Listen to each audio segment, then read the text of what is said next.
Anjan, Special Crimes Unit, Season 1, Episode Number 25. The brutal deaths of two neighborhood residents take Aditi and Vikrant to Goa, where they find that the murders have a disturbing link to the past.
सावी, चिन्ना, दरवाजा खोलो बेटा, मुझे बहुत ठंड लग रही है।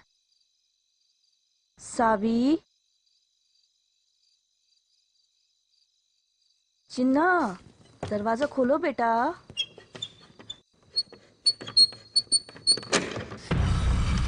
सावी, ये क्या कर रही थी तुम? दरवाजा क्यों खोल रही थी? हाँ? माँ, वो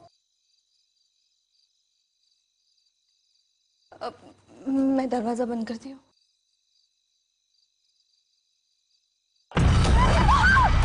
सावी, सावी मत जाओ, सावी चुप जाओ, बाहर नहीं आना, चुप जाओ।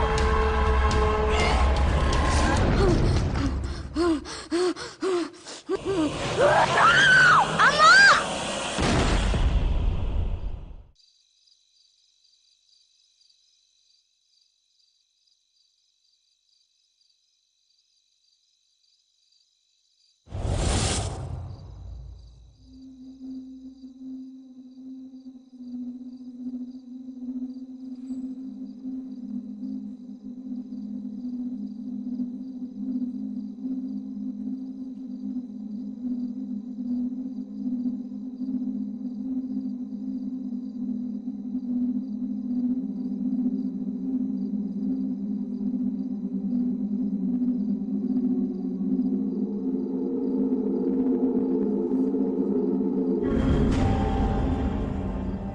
अभी घर नहीं गई? नहीं, वो मैं एक केस पे रिसर्च कर रही थी। ये देखो, आज पेपर में गोवा में हुए एक रीसेंट डेथ का आर्टिकल आया था। विक्टिम की बॉडी उसके घर से मिली और बॉडी पे बहुत सारे स्क्रैचेस और कट्स थे, जैसे किसी जानवर ने उस पर अटैक किया। और ये देखो, क्राइम सीन पे भी कुछ इस तरह के सिंबल्स मिले हैं।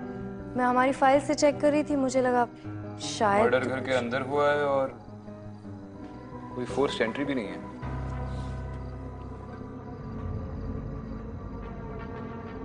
और ये सिंबल्स सुबह की पहली फ्लाइट से निकलते हैं। We should check this out. मैं दत्त सर को इन्फॉर्म करता हूँ।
क्या है ये? तुम फिर से वापस आ गया।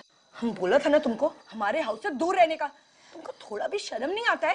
पागल हो गया क्या तुम? पूरे कॉलोनी में अपनी बकवास लिखता रहता है। पता नहीं क्या है इस लेडी का, बता के छोड़ेगा।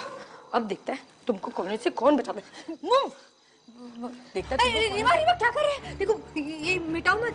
देख वो डॉनी ने भी इसे मिटा दिया था, वो बच नहीं पाया, मर गया, वो मर गया। तुम मत मिटाओ इसे। व्हाट तुम कहना क्या चाहते हैं? डॉनी बॉस को तुम मारा और तुम हमको मारने का धमकी दे रहे हैं? वेट, कल हम पुलिस स्टेशन जाके तुम्हारे अगेंस्ट कंप्लेंट करवाएगा, फिर देखते हैं तुम हमको धमकी कैसे देते हो। रीमा मत, रीमा मत, रीमा।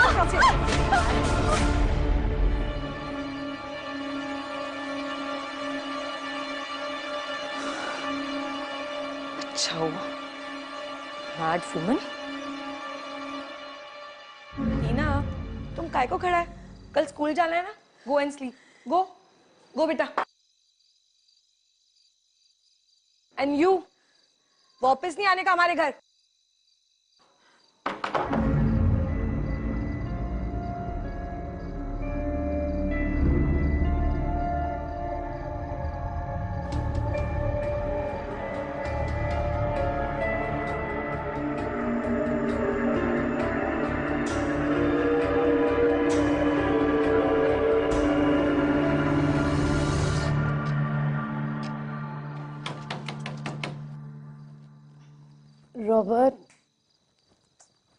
रॉबर्ट उठो ना। मैं देखो ना, डोर पे कोई है। Robert get up. घर काय को वापस आता है जब सारा काम हमको करना पड़ता है।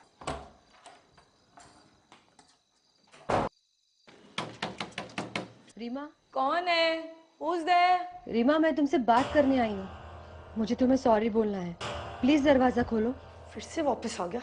आज इसको नहीं छोड़ेगा मैं। आज तो इसको बता के रहेगा। छोड़ेगा नहीं हम तो।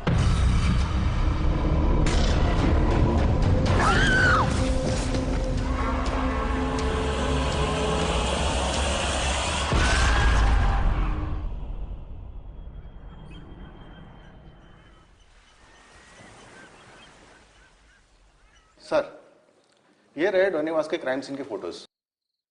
क्या आप इसी सिंबल्स की बात कर रहे थे?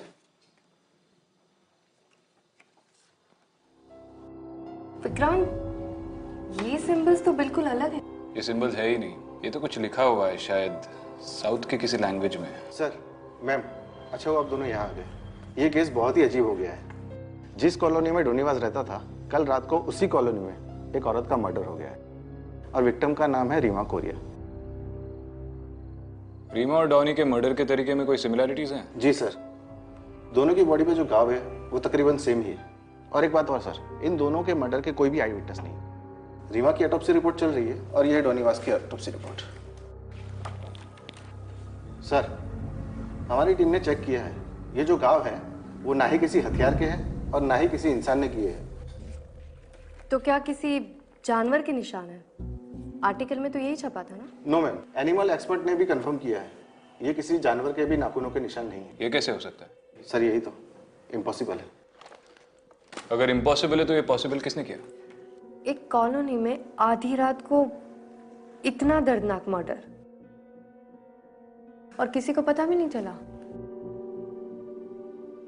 इस केस के सारे क्लूज और एविडेंस फिर से चेक करते हैं। उस कॉलोनी का एक चक्कर लगाना पड़ेगा। आई एम श्योर कोई ना कोई एक्सप्लेनेशन तो मिल ही जाएगा।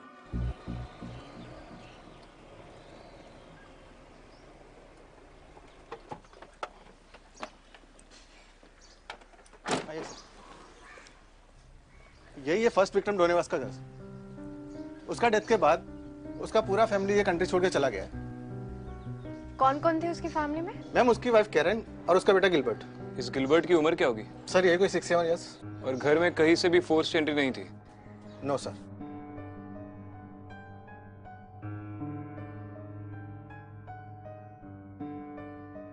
ये डेफिनेटली साउथ की कोई लिपि है, सिंबल्स नहीं है।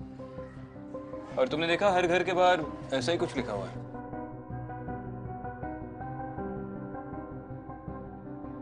हाँ विक्रांत, इनफैक्ट इसी तरह की लिपि बैंगलोर वाले केस फाइल्स में भी थी। बैंगलोर केस?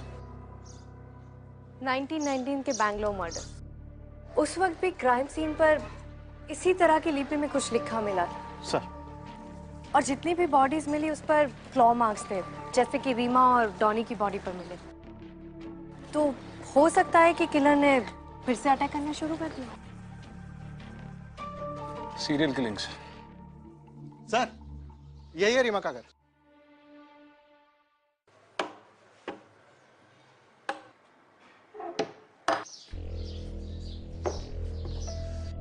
इस घर में भी कोई फोर्स एंट्री नहीं है। रीमा और वस के मर्डर्स रात में हुए थे घर के अंदर और कोई फोर्स एंट्री नहीं। इसका मतलब जिसने भी ये किया है वो दरवाजे से अंदर आया था बिना किसी जबरदस्ती के। पॉसिबल है कि वो दोनों मर्डरर को जानते थे।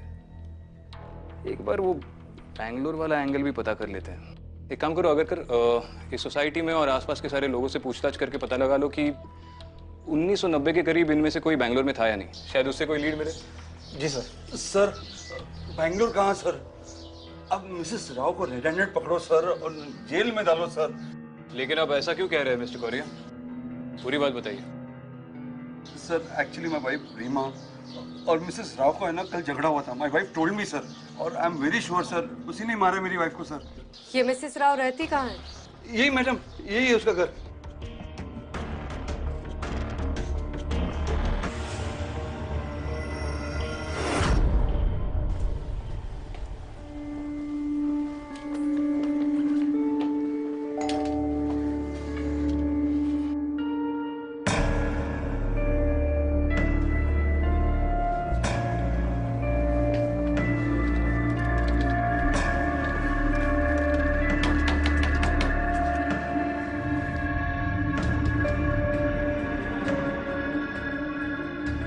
अगर जी सर। बाद में देख लेंगे। ठीक है सर।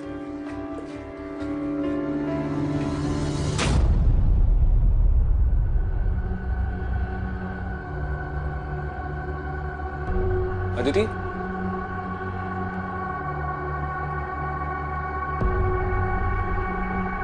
चलो।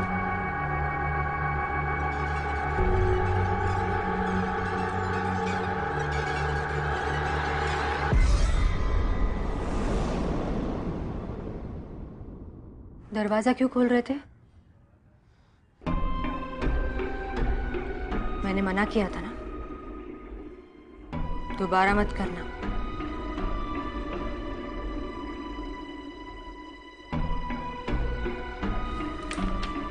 Vikrant, I was right. ये देखो, ये रहा 1990s बैंगलोर मर्डर का E फाइल। ये केस इसी लिपि से जुड़ा हुआ है। और तुम सही कह रहे थे, ये सिंबल्स नहीं है, कन्नड़ लैंग्वेज में लिखा हुआ एक वर्ड है, नालेबा, जिसका मतलब है कल आना। नालेबा। नालेबा,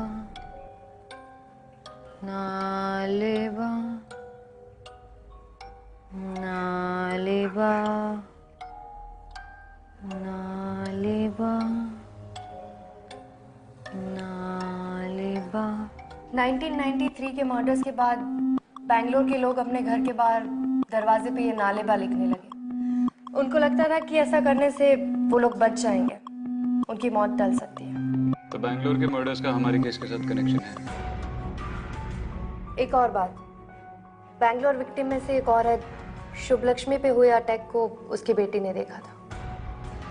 उस 7 साल की बच्ची का नाम था सविता। ये रही उसकी फोटो।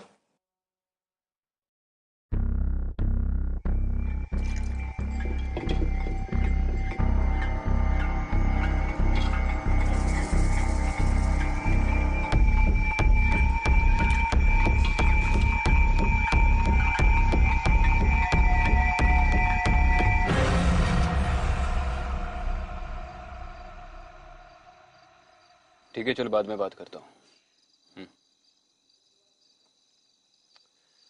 अगर बता रहा है कि 1993 में इस कॉलोनी में से सिर्फ मिसेस राव ही बैंगलोर में थी।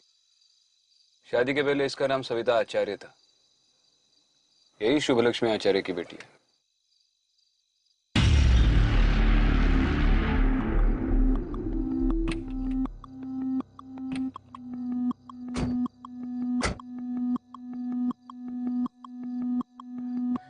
मन्नू,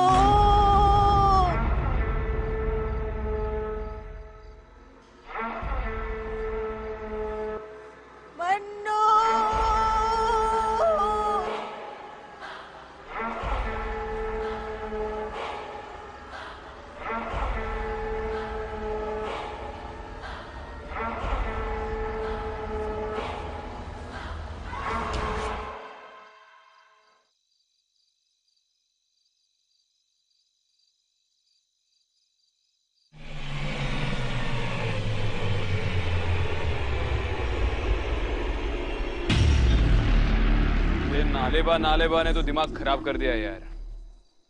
अरे तुम यहाँ क्या कर रही हो? वहां पे वो सविता घरों के बाहर नालेबा लिख रही है। चलो।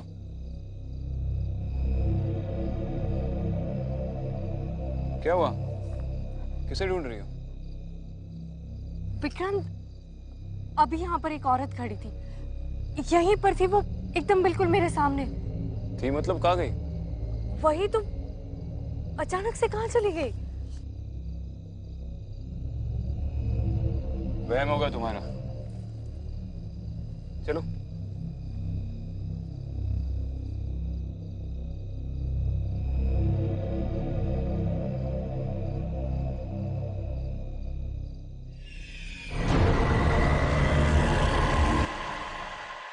अखिल बेटा, तुम अंदर जाओ।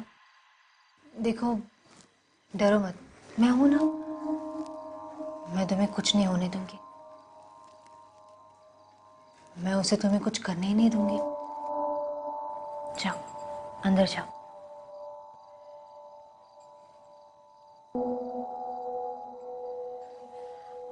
ऑफिसर, मैंने कोई गलती नहीं की है। हम ये नहीं कह रहे कि आपने कुछ गलत किया है, हम बस 2-3 सवाल पूछना चाहते हैं। आप कॉलोनी में सबके घर के बाहर ये सब क्यों लिख रही है? मैं ये सबको सेफ रखने के लिए कर रही हूँ। मैंने रीमा को भी बताया था, पर उसने मेरी बात ही नहीं मानी। उसके दरवाजे पे मैंने जो लिखा था, वो अगर वो नहीं मिटाती तो आज जरूर जिंदा होती। अब दरवाजे के बाहर जो ये नालेबा लिखती है, उसका मतलब क्या है? बचपन में मेरी अम्मा मुझे एक कहानी सुनाती थी। बेटा, उसे कभी घर पे नहीं आने देना। पता है, जब वो जिंदा थी ना, तब वो बहुत बच्चों को खा गई थी, लेकिन अब वो वापस भूत बन के आई है, और वो भी 30 साल बाद। अगर तुमने उसे वापस आने दिया घर पे, तो वो तुम्हें भी खा जाएगी। ऐसा क्यों अम्मा? पता नहीं बेटा, कहते हैं कि कुछ साल पहले उसका बेटा गुम हो गया था, फिर वो पागल हो गई, लेकिन अब वो वापस आके सबके घर में जाती है और पूछती है कि मेरा बेटा है क्या, और अगर किसी ने मना कर दिया तो वो उन्हें मार देती है। लेकिन बेटा, तुम इस सब से बच सकती हो। अगर वो आए ना, तो तुम कह देना नालेबा। ठीक है बेटा? मैंने कभी सोचा नहीं था कि मेरी अम्मा की कही वो कहानी एक दिन सच निकलेगी, कि वो एक कहानी मेरी जिंदगी की सबसे दर्दनाक सच्चाई बनेगी। और मैंने दरवाजा खोल दिया, मैंने उसे अंदर आने दिया, और उसने मेरी अम्मा को।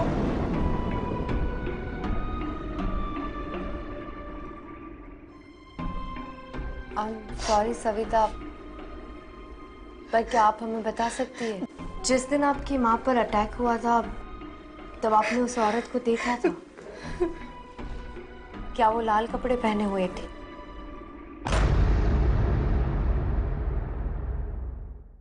हाँ, उस दिन मैं तो बच गई, पर वो मेरी अम्मा को ले गई।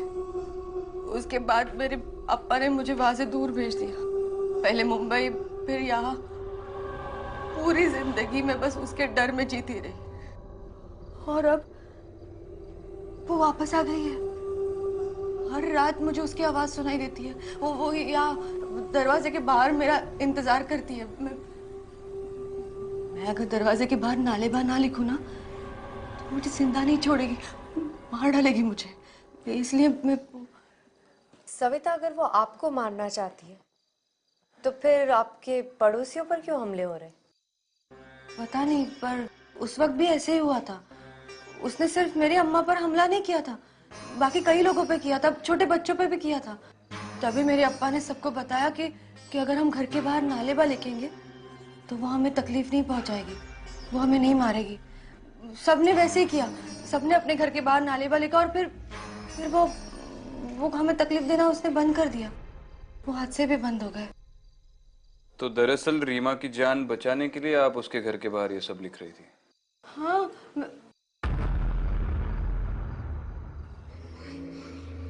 आप लोग मुझे पागल समझ रहे हैं ना ऑफिसर, पर मैं इसे मानती हूँ। नालेबा लिखने या कहने से मौत टल जाती है। क्यों कैसे ये सब मैं नहीं जानती, पर यही सच है। मैं बस सबको सेफ रखना चाहती हूँ और ये मेरी जिम्मेदारी है। और अगर मुझे सबसे लड़कर भी नालेबा लिखना पड़े तो भी मैं लिखूंगी।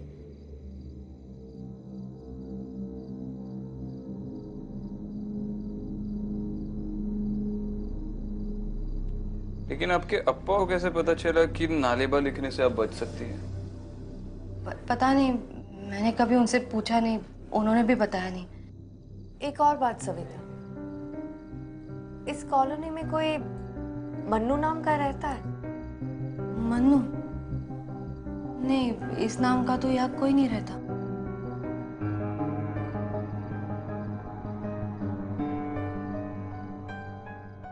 अगर नालेबा की बात सच है तो उसके बारे में कुछ ना कुछ आर्टिकल्स, रिसर्च रिपोर्ट हमें बैंगलोर की 90s की केस फाइल से मिल ही जाएंगी। लेकिन सविता का बैकग्राउंड चेक करना पड़ेगा। उस पूरी कॉलोनी में वो अकेली बैंगलोर से है जहाँ ये सारे मर्डर्स हुए थे। रीमा और सविता का जिस रात झगड़ा हुआ उसी रात रीमा का मर्डर भी हो गया। इतनी सारी चीजें सिर्फ एक कोइंसिडेंस नहीं हो सकती। विक्रांत, सविता सच बोल रही है। मैंने उसकी आंखों में वो डर देखा है और मैं जानती हूँ कि उस कॉलोनी में जरूर कुछ ना कुछ है। हाँ, कुछ ना कुछ तो है। और फैक्ट्स ही देख, 1990s के मर्डर और अब के मर्डर में कितनी सारी चीजें कॉमन है। और उस वक्त सविता सिर्फ 7 साल की थी।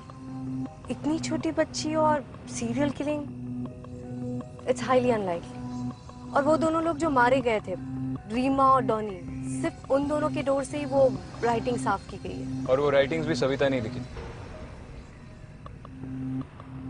देखो, मैं ये नहीं कह रहा कि वो बैंगलोर के मर्डर्स सविता ने किए हैं। और जिस लड़की ने इतनी कम उम्र में अपनी आंखों के सामने माँ का मर्डर देख लिया हो, सोचो वो कितने ट्रॉमा से गुजरी होगी। और सविता ने हमें सिर्फ एक कहानी सुनाई है। हमें उसके अप्पा से बात करनी चाहिए।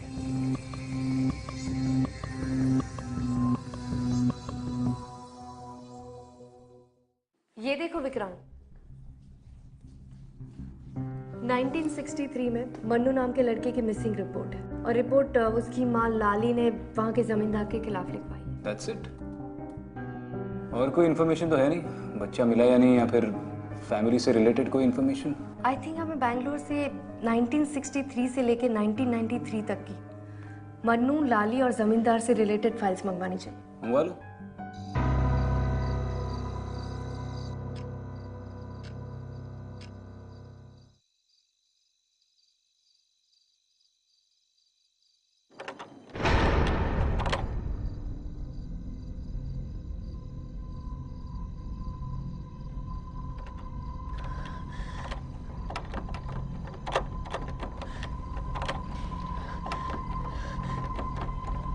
नालेबा, नालेबा, नालेबा, नालेबा, नालेबा, नालेबा, नालेबा, नालेबा। तेरे ये पागलपन की वजह से ना कितनी बार हमें घर बदलना पड़ा। फिर से तूने वही हरकतें शुरू कर दी। नहीं, मेरी बात सुनो। चुप, बिल्कुल चुप। अब मैं तुम्हारी एक बात नहीं सुनूंगा। तेरे कारण घर में पुलिस आई ना पुलिस। क्या चाहती है? जेल जाना चाहती तू? नहीं, मैं मेरा नहीं तो कम से कम अखिल का ध्यान कर। क्या कर रहे हो आप? क्या ढूंढ रहे हैं? देखिए, ये ऐसा मत कीजिए, मेरी बात सुनिए। ये आप इसे मत मिटाइए। देखिए, इसे मिटा देंगे तो हम बच नहीं पाएंगे। कितना छोटा है, अगर हमें कुछ हो गया तो हमें क्या होगा? सुनिए मेरी बात, मत मिटाइए इसे। रुकिए। बस सविता, चुप। मुझे पता है कि मुझे क्या करना है। तुम जाके अपना काम करो, जाके अखिल का ध्यान रखो। देखिए, कहा ना जा, ध्यान दे।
गुरु ने उसे अंदर आने दिया। गुरु ने उसे हमारे घर के अंदर आने दिया। गुरु ने तो उन अक्षरों को भी मिटा दिया जो हमारी रक्षा कर रहे थे। एक बार भी अखिल के बारे में नहीं सोचा। उसे अंदर आने दिया गुरु ने। गुरु गुरु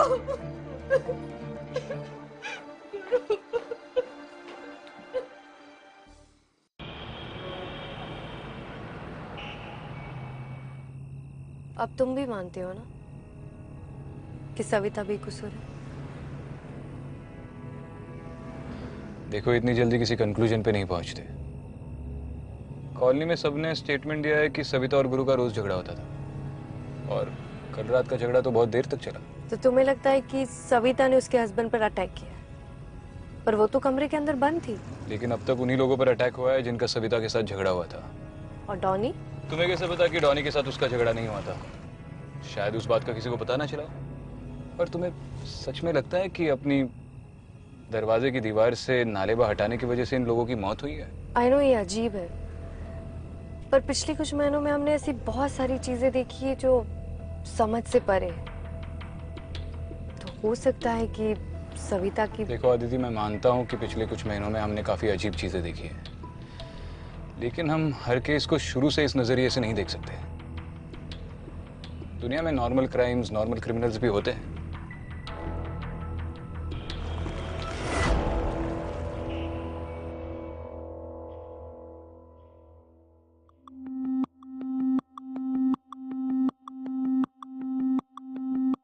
इस फाइल में लिखा है कि मन्नू के खो जाने के बाद उसकी मां लाली पागल हो गई और उसने खुदकुशी कर ली।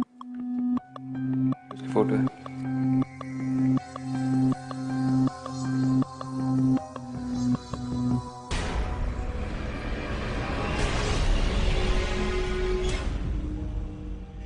ये तो वही औरत है विक्रांत, जिसे उस रात मैंने देखा था।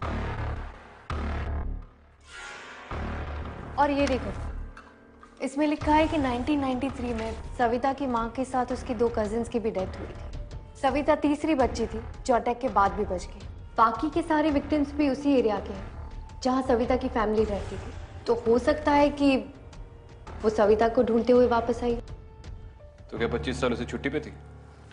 ये सब 25 सालों के बाद क्यों हो रहा है? और अगर सविता और उसकी फैमिली उसका टारगेट है, तो फिर उसके पड़ोसियों पे अटैक क्यों कर रही है? वही तो पता लगाना है। सर, एक बैड न्यूज़ है। सविता और उसके बेटे अखिल का एक्सीडेंट हो गया। कौन से हॉस्पिटल?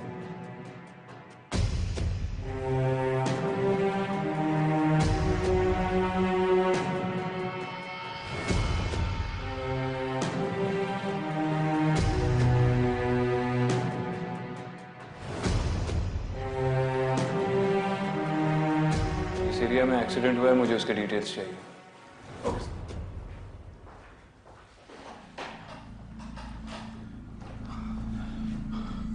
सविता। जी आप? मैं सविता का अब्बा। अखिल, अखिल बेटा, बेटा तू ठीक तो है ना? तुझे ज्यादा चोट तो नहीं आई? ये क्या? मैं एसीपी विक्रांत और ये एसपी अदिति। हम ये केस इन्वेस्टिगेट कर रहे हैं। कुछ इन्वेस्टिगेट नहीं करना है, हमें बस यहाँ से निकलना है। मैं भी अपनी बच्ची को डिस्चार्ज करा के यहाँ से ले जाऊंगा। आप इन्हें ऐसे नहीं ले जा सकते। और वैसे भी सविता इस हालत में ट्रैवल नहीं कर सकती।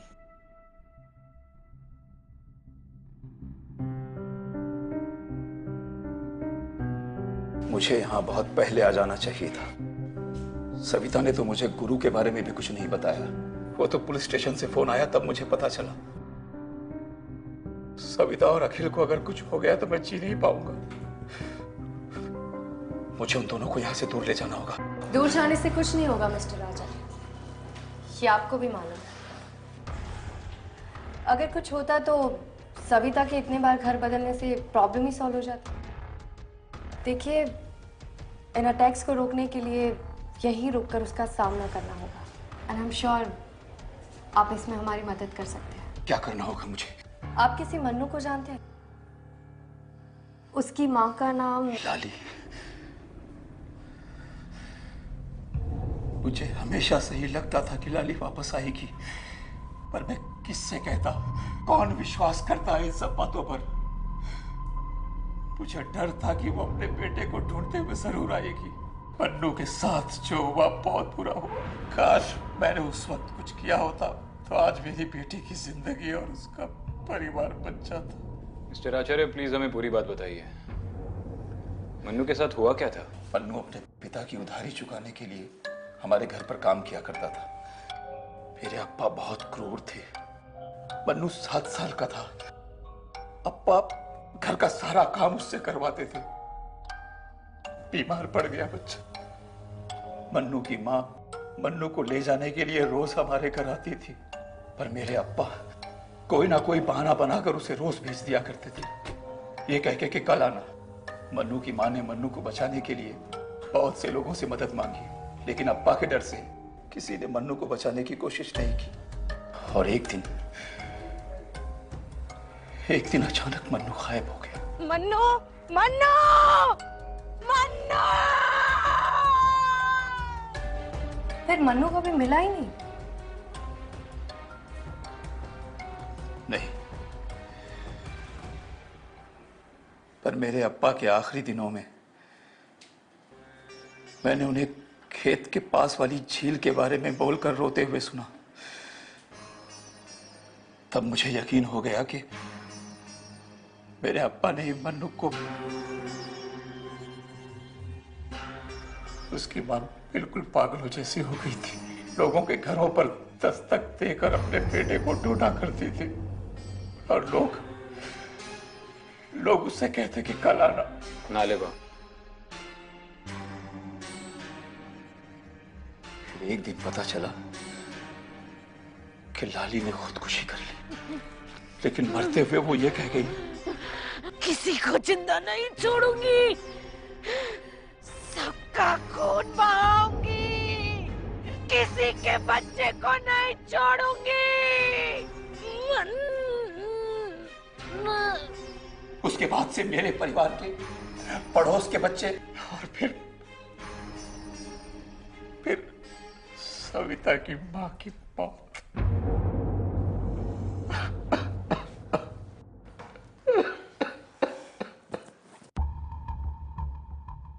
चलिए मिस्टर आचार्य, मैं आपको घर छोड़ देता हूँ। यहाँ डॉक्टर्स है, आदिति है। जैसे ही सविता को होश आएगा ये हमें कॉल कर देंगे। नहीं, मैं अपनी बेटी को छोड़ के कहीं नहीं जाऊंगा। वो फिर आएगी। मैं कहीं नहीं जाऊंगा। मिस्टर आचार्य, मैं हूँ यहाँ सविता के साथ। आप लोग घर जाकर आराम कीजिए।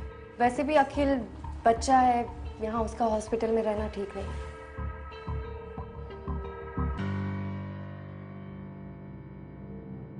अखिल,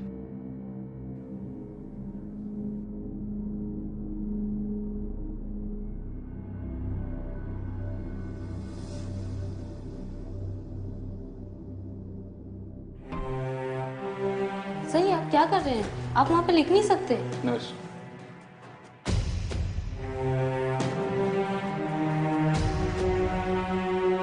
देखिए इसे मिटाइएगा मत। अगर कोई चार्ज लेना है तो आप ले लीजिए, पर ये लिखा रहने दीजिए।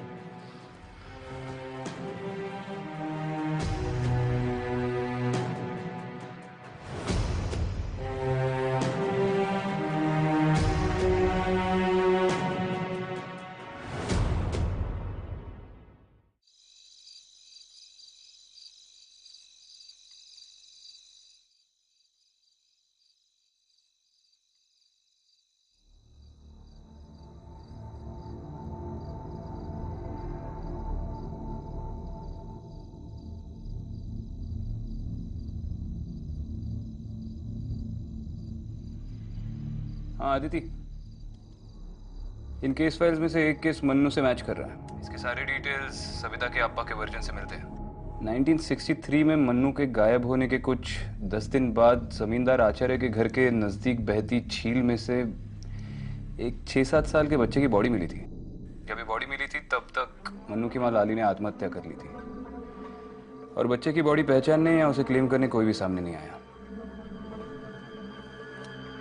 आई थिंक ये मन्नू ही था। हाँ विक्रांत, पर हम लोग अभी भी कुछ मिस कर रहे हैं। इतने सालों बाद ये सब कुछ क्यों? सविता ने ऐसा क्या किया जिसकी वजह से लाली उसे फिर से ढूंढ पाई। क्या वो अकील को छोड़ो, मेरे अकील को छोड़ो। नालेबा, नालेबा, नालेबा। विक्रांत, अखिल, जब मन्नू 7 साल का था तब वो गायब हो गया था, और ये रीमा और डॉनी के बच्चे भी 7 साल के हैं। तो जिनके घर में बच्चे हैं वो उन पे ही अटैक करती है। इतना ही नहीं, जब सविता और उसकी माँ पर अटैक हुआ था तब सविता भी 7 साल की थी। आई थिंक जिस उम्र में मन्नू गायब हुआ था उस उम्र से ज्यादा ये लाली इन्हें जीने नहीं देगी, यानी कि 7 साल। जब सविता 7 साल की थी तो उसकी माँ ने उसे बचा लिया, उसके बाद से सारे अटैक बंद हो गए। पर अब अखिल 7 साल, विक्रांत अखिल 7 साल का है, शायद ये अटैक उसकी वजह से तो नहीं हो रहे। ये जो कोई भी है सविता के लिए नहीं है, अखिल के लिए वापस है। Vikrant be careful, I am sure वो वहां आएगी। वही तो मैं भी चाहता हूँ। मैं भी वहां पहुंचती हूँ।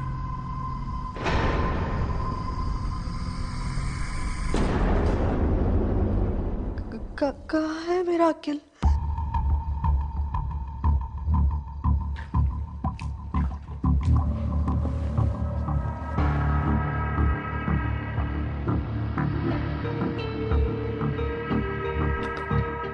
आइए मैम, गाड़ी रेडी है।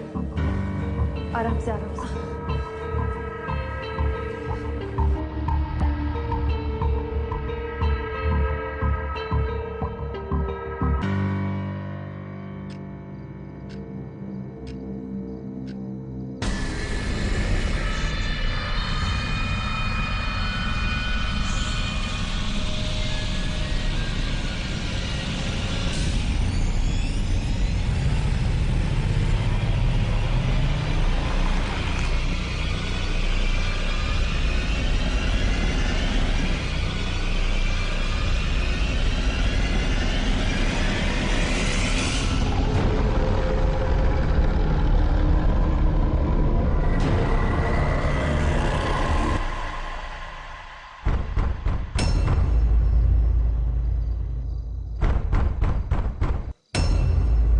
अगर कर जल्दी चलो, फास्ट।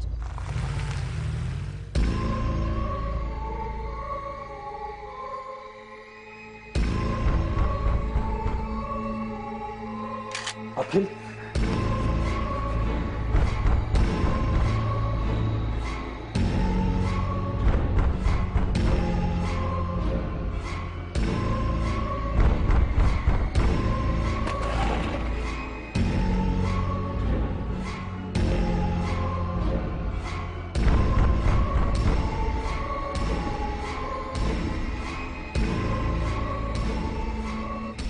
प्लीज प्लीज दरवाजा मत खोलिए, दरवाजा मत खोलिए।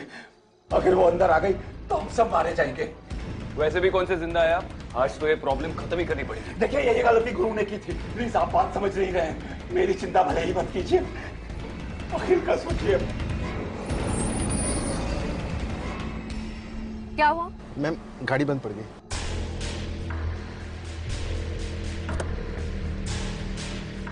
सविता,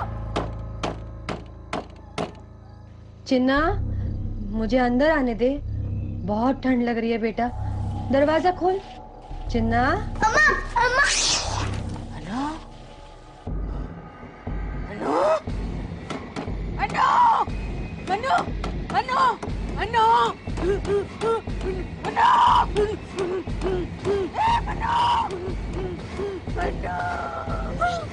अनु, अखिल, अखिल दरवाजा मत खोलना।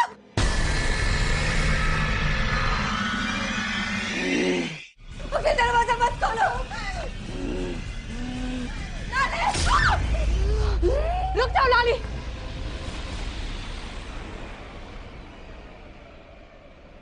ये सब करने से तुम्हारा मन्नू वापस नहीं आएगा।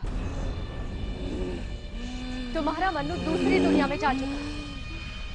लाली, तुम्हारा मन्नू मर चुका है।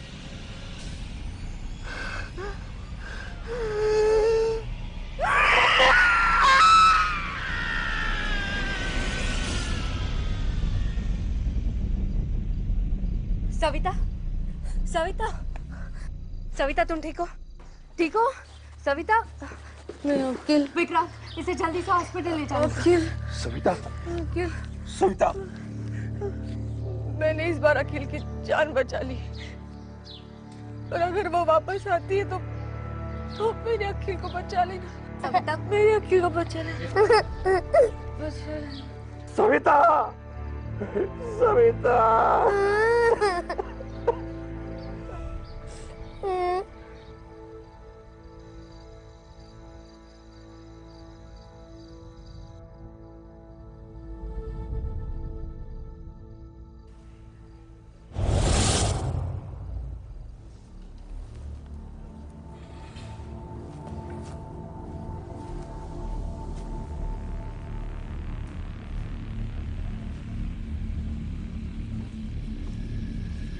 कॉफी?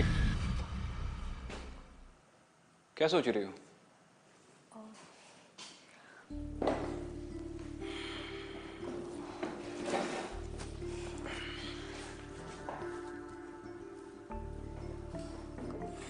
कुछ नहीं, मैं बस सोच रही थी कि लाली हमेशा के लिए अपने मन्नू के पास चली गई होगी या अपने बदले के लिए फिर वापस आएगी। मुझे कहीं ना कहीं डर है कि उसका साया अखिल के परिवार पर हमेशा मंडराता रहेगा।